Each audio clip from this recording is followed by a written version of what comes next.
Hello everyone, আসসালামু আলাইকুম। আমি শাকিল। তো আজকের এই পার্টিকুলার ভিডিওতে আমি মূলত কথা বলব মেজার অফ সেন্ট্রাল টেন্ডেন্সি নিয়ে। ওকে? তো মেজার অফ সেন্ট্রাল টেন্ডেন্সি আসলে খুবই একটা ইম্পর্টেন্ট টপিক স্ট্যাটিস্টিক্সে as well as machine learning বা ডেটা সায়েন্সে। এটা অনেকের কাছে মনে হইতে পারে ছোট বাচ্চাদের টপিক। এটা নিয়ে কি কথা বলার আছে মিন, মিডিয়ান, মোড নিয়ে। সো হ্যাঁ, এটা আমি বিশ্বাস করি যে এটা আপনারা অনেকেই জানেন। প্রিভিয়াসলি পড়াশোনা করে আসছেন। বাট এর ইম্পর্টেন্সটা আসলে এতটা বেশি যে আমি এটাকে আসলে স্কিপ করতে পারতেছিলাম না। সো খুবই সিলি টপিক হইলেও আসলে ভিডিও তৈরি করতেই হবে। Okay? So measure of central tendency কি আসলে? মানে এর নাম কেন আসলে মেজার অফ সেন্ট্রাল টেন্ডেন্সি হইল? এর কারণ আছে। এর নামটা আসলে সেন্ট্রাল টেন্ডেন্সি হওয়ার যে main reason because central tendency মূলত যেকোনো একটা ডেটা সেটের ফ্রিকোয়েন্সি ডিস্ট্রিবিউশনের সেন্ট্রাল যে পজিশন, সেই পজিশনটাকে আসলে ডেসক্রাইব করে। ওকে? এবং এই ডেসক্রাইব করার জন্য যেটা ইউজ করা হয় সেটা হচ্ছে মিন ইউজ করা হয়, মিডিয়ান ইউজ করা হয় বা মড ইউজ করা হয়। এটা মূলত সেন্ট্রাল পজিশনগুলোকে একটু ডিসক্রাইব করে। ওকে? তো মিন কি?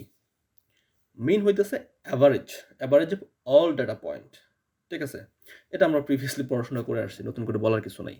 তারপর মিডিয়ান হইতেছে মধ্যমান বা একটা কোনো ডেটা সেটের ভিতরে আপনি শুরু থেকে শেষ পর্যন্ত যে রেঞ্জের ডেটা নিয়ে কাজ করতেছেন, সেই রেঞ্জের ডেটার একদম মিডল পয়েন্টে যে ডেটাটা আছে, সেই ডেটা পয়েন্টটাকেই মূলত আমরা মিডিয়ান বলতেছি। ওকে?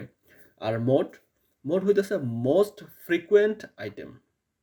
সো একটা ডেটা সেটের ভিতরে কোনো একটা আইটেম বা কোনো একটা নাম্বার বা কোনো একটা যেকোনো কিছু কত সবথেকে বেশি সংখ্যক বার যেটা আছে, এই মোস্ট ফ্রিকুয়েন্ট আইটেমটাকে আমরা বলতেছি কি? মোড। তো এগুলো যদি আমরা একটু ম্যাথমেটিক্যালি দেখি তাহলে বুঝতে পারবো। ফর এক্সাম্পল আমি একটা ডেটা সেট নিয়েছি যেখানে আসলে আমাদের 10টা নাম্বার আছে। তো এই নাম্বারের মধ্যে আমি যদি মিন বের করতে চাই, তো মিন বের করা আসলে খুবই সহজ। সরি, 9টা নাম্বার আছে। তো এটাকে মিন বের করতে চাইলে জাস্ট আমি যোগ করবো এবং 9 দিয়ে ভাগ করবো, দ্যাটস ইট। এটা খুবই সিম্পল। হ্যাঁ, মানে গড় যেটাকে বলা হয় আর কি। তো তারপরে আমি যদি মিডিয়ান বের করতে চাই, মিডিয়ান বের করতে গেলে আমাদের একটা জিনিস মাথায় রাখতে হবে, এটাকে আমরা এই সংখ্যাগুলোকে আমরা সাজায় নিব অ্যাসেন্ডিং টু ডিসেন্ডিং অর্ডার বা ডিসেন্ডিং টু অ্যাসেন্ডিং অর্ডার হবার সাজায় নিব। সাজায় নেওয়ার পরে আমরা দেখব যে একদম এটা যদি 9 হয়, 9টা যদি ভ্যালু থাকে তাহলে 9/2, 10 হইলেও 10/2। তার মানে এর মিডল পয়েন্টে কত আছে? 4.5। 4.5 মানে হচ্ছে 5, আলটিমেটলি 5। সো 1 2 3 4 5। সো এই যে 24 যে ডাটা পয়েন্ট আছে, এই 24 নম্বর ডাটা পয়েন্টটাই হচ্ছে এর মিডল ভ্যালু। ঠিক আছে? বা এটাকে আমরা বলতেছি কি? Median value. ঠিক আছে? সো 24কে আমরা মিডিয়ান ভ্যালু বলতে পারতেছি। তো একটা জিনিস মাথায় রাখতে হবে যে আমাকে সাজায় নিতে হবে। তারপর আমি যদি বলি মডের ক্ষেত্রে মোস্ট ফ্রিকোয়েন্ট আইটেম। দেখেন এখানে আর সাজানোর দরকার নাই। জাস্ট আপনি দেখেন যে 25 কতবার আছে? 25 2 বার আছে। তারপর 19 2 বার আছে। তারপরে 22 24 2 বার আছে। হ্যাঁ? 24 2 বার আছে। সো এই যে আমরা দেখলাম 25 দেখলাম, 19 দেখলাম, 24 দেখলাম। ৩টাই কিন্তু ২ বার ২ বার করে আছে। তো এখানে যদি কেউ ৩ বার থাকতো তাহলে ওইটাই হইতো হচ্ছে মডের ভ্যালু। তো মডের ভ্যালু আসলে মোর দ্যান 1 ও হইতে পারে। ঠিক আছে? মোর দ্যান 1 ও হইতে পারে। তো এক্ষেত্রে আপনি 19, 25, 24 তিনটাই কিন্তু আমাদের মডের ভ্যালু। ঠিক আছে? বা মোস্ট ফ্রিকোয়েন্ট আইটেম। যেহেতু ৩ আসলে সমান সংখ্যক বার আছে। ঠিক আছে? এটা হচ্ছে খুবই ইজি কনসেপ্ট। তো মেজার অফ সেন্ট্রাল টেন্ডেন্সি আমরা দেখলাম। আমরা এবার দেখবো এটা কিভাবে পাইথন দিয়ে আসলে ইমপ্লিমেন্ট করা যায়। তার আগে বলে রাখি মেজার অফ সেন্ট্রাল টেন্ডেন্সি কেন ইম্পর্টেন্ট? বিকজ আপনি স্ট্যাটিস্টিক্যাল অ্যানালাইসিস করতে গেলে আপনার আসলে এটা মানে মেশিন লার্নিং এ বলেন, মানে প্রতিটা জায়গায় এটা লাগবে, এই কনসেপ্টটা লাগবে। বিকজ আপনি যখন আ ফর এক্সাম্পল আপনি যখন একটা ডেটার বিহেভিয়ার বুঝতে যাবেন, তারপর ওই ডেটার ফ্রিকোয়েন্সি ডিস্ট্রিবিউশন বুঝতে যাবেন, অথবা আপনার যদি কোনো মিসিং ভ্যালু থাকে সেগুলোকে ফিল আপ করা, মানে অনেক জায়গা আছে। এসব জায়গায় আসলে আমাদের মেজার অফ সেন্ট্রাল টেন্ডেন্সির কনসেপ্টটা আসলে লাগে। ওকে? সো দ্যাটস ওয়াই আসলে আমরা এটা সম্পর্কে জানাটা খুবই গুরুত্বপূর্ণ। তো আমরা দেখি পাইথন দিয়ে কিভাবে ইমপ্লিমেন্ট করা যায়। তো সেম ডাটা সেটটা আসলে আমি এখানে নিয়ে রাখছি। 9টা ভ্যালু আছে। তো আমি জাস্ট মিন করব সিম্পলি। জাস্ট প্রতিটা সংখ্যাকে যোগ করতে হবে এবং ওর লেংথ দ্বারা ভাগ করতে হবে। তো ওর লেংথ হচ্ছে 9। সো 9 দিয়ে ভাগ করলে যে ভ্যালুটা পাবো সেটা হচ্ছে কি? ওর মিন ভ্যালু। ঠিক আছে? তো মিন পাইলাম।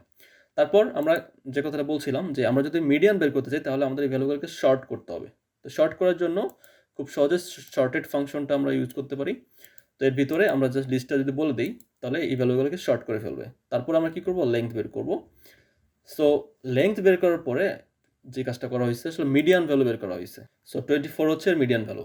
তারপরে আমাদের এখানে মড ইউজ করা হয়েছে। এখানে জাস্ট সিম্পলি মানে কাউন্টার ইউজ করা হয়েছে কাউন্ট করার জন্য। আপনি অন্যভাবেও কাউন্ট করতে পারেন। তারপর লিস্ট কম্প্রেনশন ইউজ করা হয়েছে জাস্ট এর যে মডের ভ্যালুটা সেটা বের করার জন্য। ওকে? সো আপনি আরো অনেকভাবে বের করা যায় সেটা করতে পারেন। তো এটা নিয়ে আমি খুব একটা কথা বলতেছি না। বিকজ পান্ডাস দিয়ে খুব ইজিলি করতে পারি। তো পান্ডাস দিয়ে যদি করতে চান জাস্ট আমি খুব সিম্পলি সেম ডাটাগুলো দিয়ে একটা ডাটা ফ্রেম তৈরি করে ফেলছি। তো data frame dot mean just mean function use করলে মিন আপনি দেখতে পারবেন। মিডিয়ান ইউজ করলে মিডিয়ান দেখতে পারবেন। মড ইউজ করলে মড দেখতে পারবেন। ওকে? তো আপনার যেটা ভালো লাগে আরকি বা যেভাবে করতে আপনার ভালো লাগে আপনি সেভাবে করতে পারেন। তো এটাই হলো মূলত আসলে মেজার অফ সেন্ট্রাল টেনডেন্সি। তো আই থিংক আপনারা বুঝতে পারছেন। নেক্সট ভিডিওতে আবার নতুন কোনো টপিক নিয়ে কথা বলব। সে পর্যন্ত ভালো থাকবেন। আসসালামু আলাইকুম। এই রিকোয়েস্ট আমাদের একটা কমিউনিটি। এই কমিউনিটিতে আমরা অনেকগুলো লাইভ কোর্স অফার করতেছি। ওকে?